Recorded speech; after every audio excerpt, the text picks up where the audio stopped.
Sa mga nagdaang kabanata ay sinabi ni Xiao Chen sa leader na kailangan ko ang iyong kaluluwa.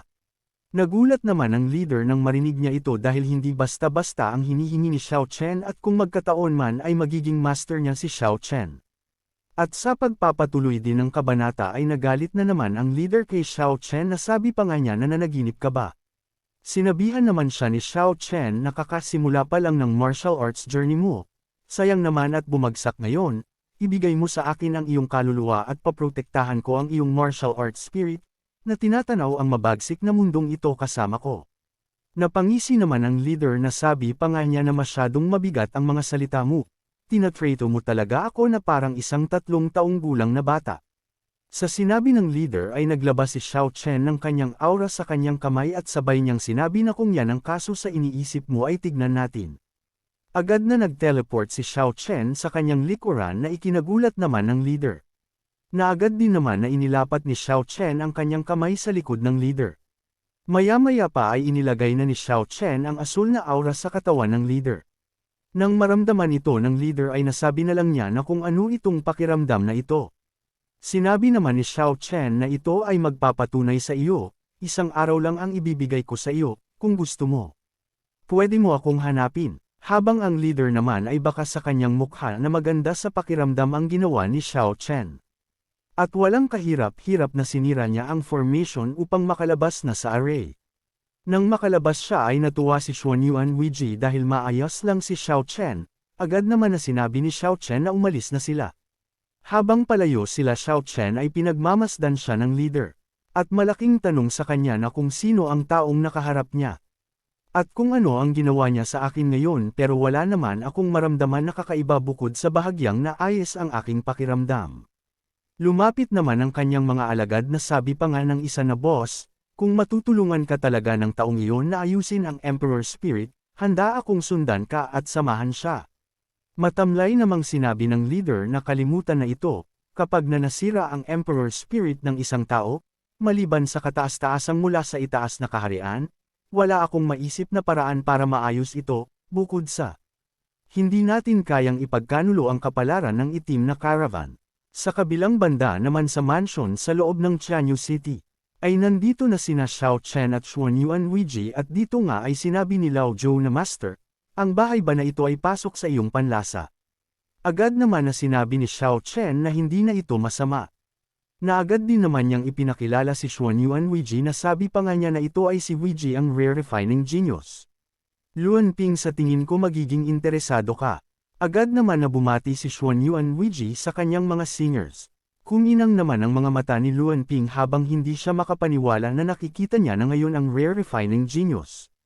Subalit dahil dito ay bahagyang natakot si Xuanyuan Huiji na sabi pa nga niya na hindi ako sanay na pinagmamasdan ng ganito ng matandang lalaki. Nagpatuloy naman sa paghanga si Luanping kay Xuanyuan Huiji na sabi pa nga niya na siguradong sapat na ang mga buto at kahanga-hanga ang kalamnan. Habang nakangiti si Xiao Chen na sabi pa nga niya na mabuti, sa panahong ito, kayong dalawa ay magko-concentrate sa pag-aaral ng paraan ng pagpino ng mga kasangkapan. Agad naman na sinang-ayunan ito ni Luanping habang si Xuanyuan Huiji naman ay alanganin sa kanyang pagsang-ayon. Matapos niyang ipakilala si Xuanyuan Huiji ay sinabi niya na lahat ay bumalik sa iyong bahay.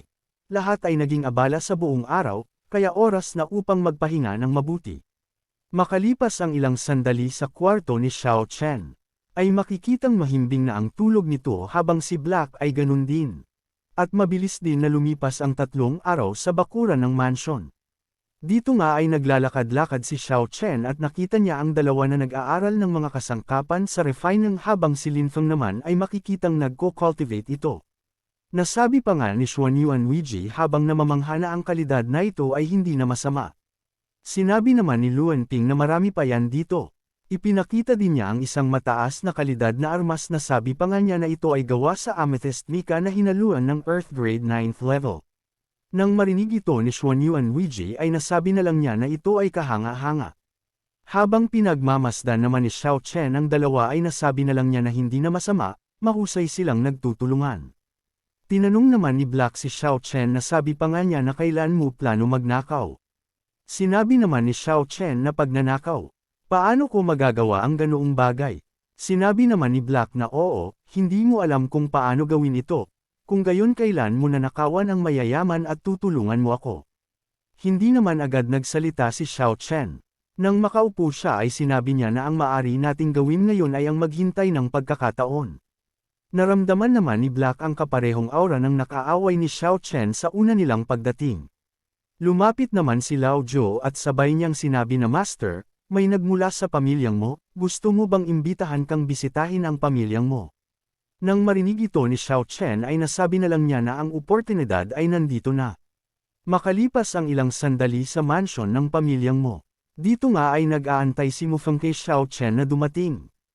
Maya-maya lang din ay nakarating na din si Xiao Chen sa mansyon ng pamilyang mo. At agad siyang pumasok ng walang pag-aalinlangan habang si Black naman ay napapangisi. Nang makita ni Mufeng si Xiao Chen ay sa loob-loob niya ay nag-aapoy ito sa galit.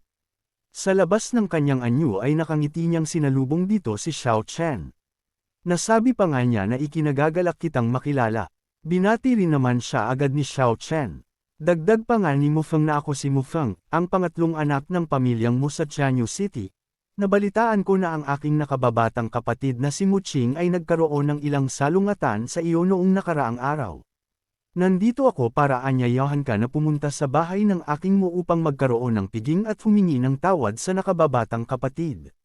Nang marinig ni Xiao Chen ang sinabi ni Mufeng ay nasabi na lang niya na lumang tugtugin na ang ganitong mga kanta, ang Hongmen Feast.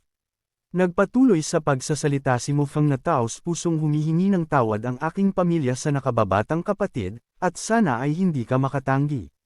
Sinabi naman ni Xiao Chen na kung ganoon ay magpatuloy na tayo. Agad naman na sinabi ni Mufeng na pakiusap sundan mo ako. Bakas sa kanyang mukha ang galit niya kay Xiao Chen, habang si Xiao Chen naman ay sanay na sa mga ganoong salita. Dito nga sa bulwagan ng pamilyang mo ay nag-aantay sa loob ang buong pamilya ng mo. Habang sina Xiao Chen naman at Mufeng ay nandito na narin sa labas ng bulwagan. Makikita sa mga upuan ng mga elder at ang mga master dito. Ilang sandali pa ay nakapasok na nga sina Xiao Chen at Mufeng. At nang makita ito ni Muqing ay napangisi siya dito ng malademonyo. Nang makita ni Xiao Chen ang pamilyang mo ay nasabi na lang niya na lahat ay ang mga tugatog ng kaakit-akit, at mayroon pa ring dalawang dakilang emperador na nakatago sa dilim. Agad naman na nagsara ang pintuan habang pinakikiramdaman naman sila ni Xiao Chen. Hinatid naman ni Mufeng si Xiao Chen sa upuan na sabi pa nga niya na brother, pakiusap umupo ka. Nang makaupo si Xiao Chen ay nagkaroon ng bahagyang katahimikan. Ilang sandali pa ay nagsalita na si Xiao Chen na sabi pa nga niya na bakit, ayaw mo bang magbayad ng bayad o humingi ng tawad para sa akin? Bakit ang solemna ng kapaligiran? Sinabi naman ni Muqing na Xiao Chen, maaari naming hatulan ang iyong krimen. Agad naman na tinong ni Xiao Chen na kung anong klaseng krimen ito, kailangan ko bang malaman? Galit namang sinabi ni Muqing na ang aking kapatid na si Mubai, pinatay mo ba siya? Sinabi naman ni Xiao Chen na sino naman itong Mubai. Hindi alam ni Xiao Chen na si Mubai ang pinatay ni Beastmaster. Nang marinig ni Muqing ang sinagot ni Xiao Chen ay tumayo na siya at sabay niyang sinabi na huwag kang umarte ng matalino ang Cat Demon Clan na ibinalik mo, ito ang biktima ng kapatid kong si Mubai. Dagdag pa niya na pinatay mo ang kapamilya kong mo, at ang patunay ay gabundok. Sinabi naman ni Xiao Chen na anong ibig mong sabihin sa iyong mga sinabi. Sinabi naman ni Muqing na orihinal, dapat kang hadlangan, pero sa tingin ko talentado ka. Hanggat susuko ka sa pamilya ng aking mo at pumirma sa kontrata ng kaluluwa, at hahayaan ka na lang namin sa bagay na ito, sang-ayon ka ba dito? Natatawa namang sinabi ni Xiao Chen na kayo bang pamilyang mo ay mayroon na magulong utak.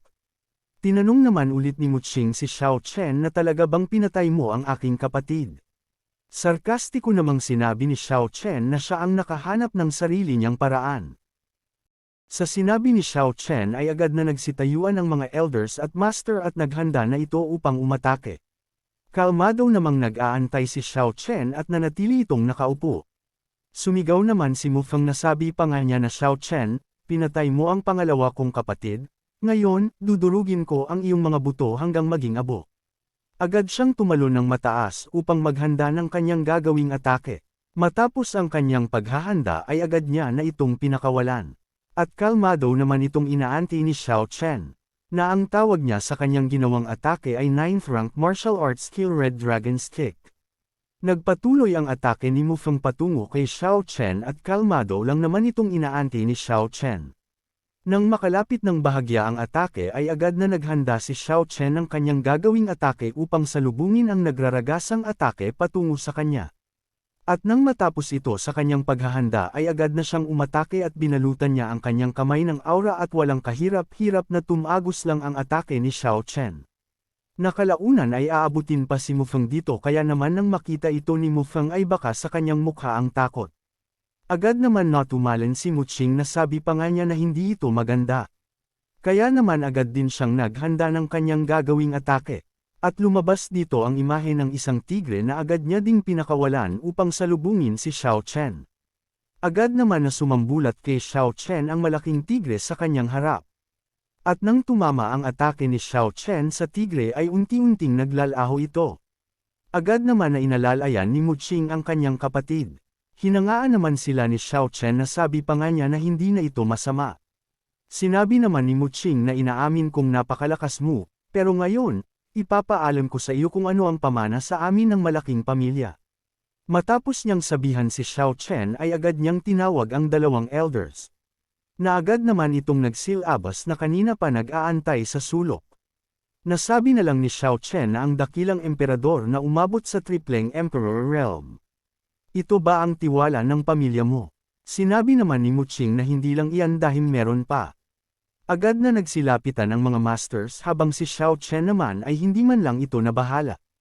Kaya naman dahil dito ay mayabang na sinabi ni Mu Qing na kung kaya mong patayin ang aking pangalawang kapatid at maging kumpiyansa na pumasok sa bayan, alam kong dapat ikaw ang Emperor Cultivation Base, ngunit kahit pilit mong harapin ang 10 emperador at 2 dakilang emperador, kaya naman iisa lang ang kakahantungan nito. Sinabi naman ni Xiao Chen na sa tingin mo ba na maglalakas loob akong pupunta dito ng mag-isa. Sinabi naman ni Mu Qing na Xiao Chen, na itanong ko ng malinaw na dumating ka sa Tianyu City ng walang kamag-anak, at kakaunti lang ang mga basura at matatandang tao sa paligid mo. Ano ang kaya mong gawin? Dagdag pa niya na sa tingin mo ba tutulungan ka ng pamilyang Bai? Xiao Chen, hayaan mong sabihin ko sa iyo na kahit na ipahiram mo ang 3 mata na lobo sa pamilya ni Bai at panatilihin ang pabor, hindi ka tutulungan ng pamilyang Bai. Tinanong naman ni Xiao Chen na bakit naman hindi. Mayabang namang sinabi ni Mu Qing na dahil ito ay hindi ka karapat-dapat.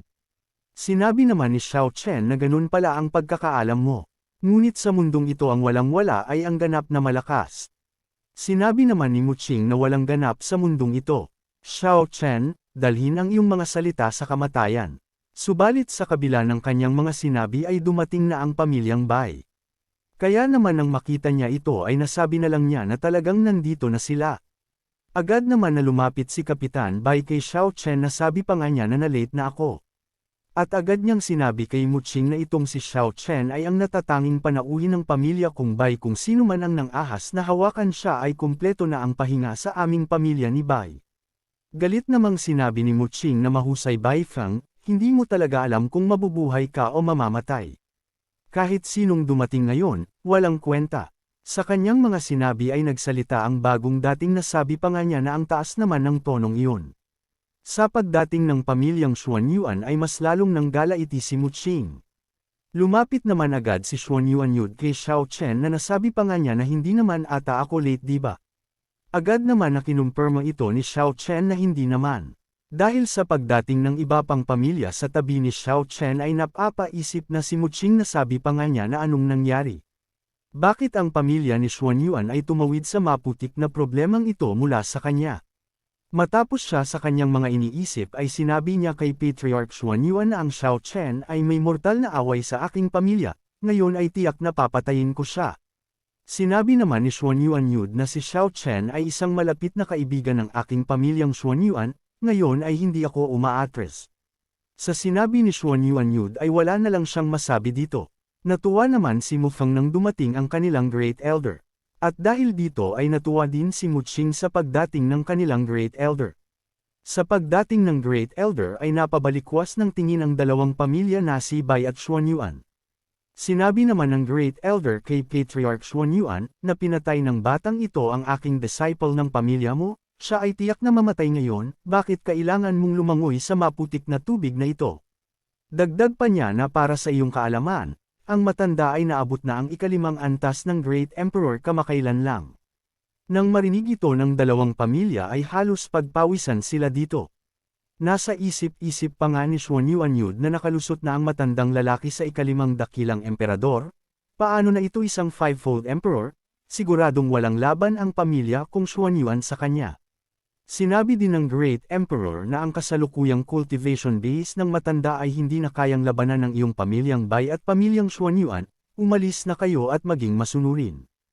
Tuwang-tuwa si Muqing sa mga nangyayari kaya naman mayabang niyang sinabi kay Xiao Chen na, Xiao Chen, aminado ako na hindi ka walang utak, marami kang pakulo, pero hindi mo binilang ang breakthrough ng elder sa pamilya kung mo, sa dakilang elder na ito, kahit na manalo ka sa pamilya ni Bai at Xuan Yuan, ano ang magagawa mo? Maglakas loob ba silang gumawa ng hakbang?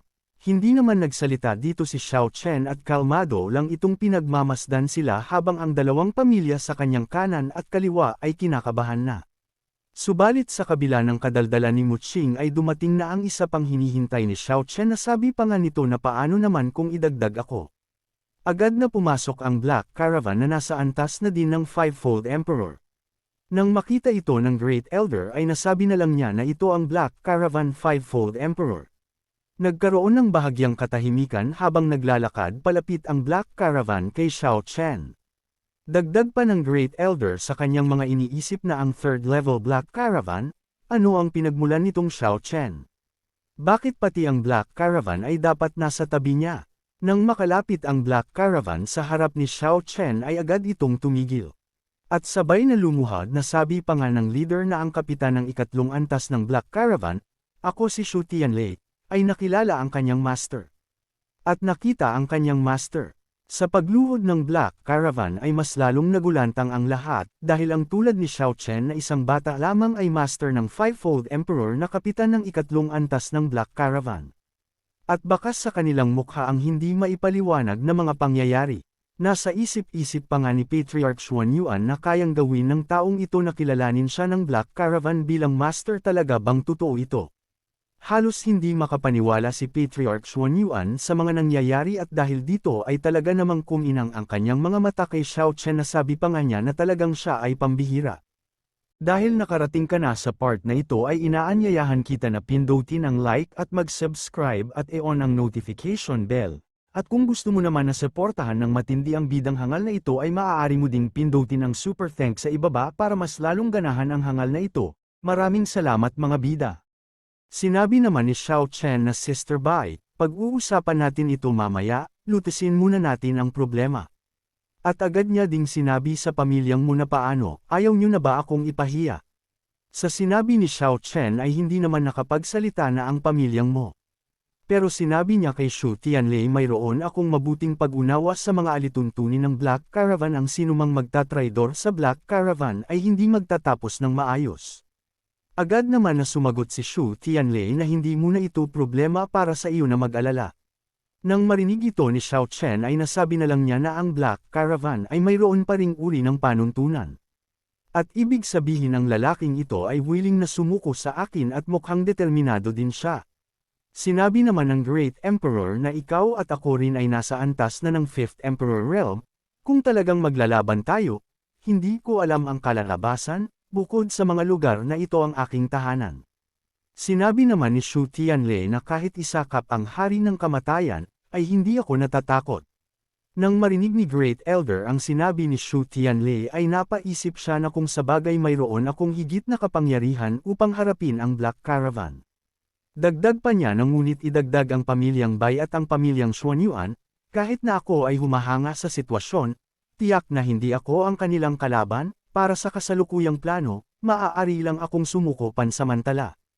Matapos ang kanyang mga iniisip ay agad niyang sinabi kay Xiao Chen na swerte sa pagkakataong ito, makakaalis ka na.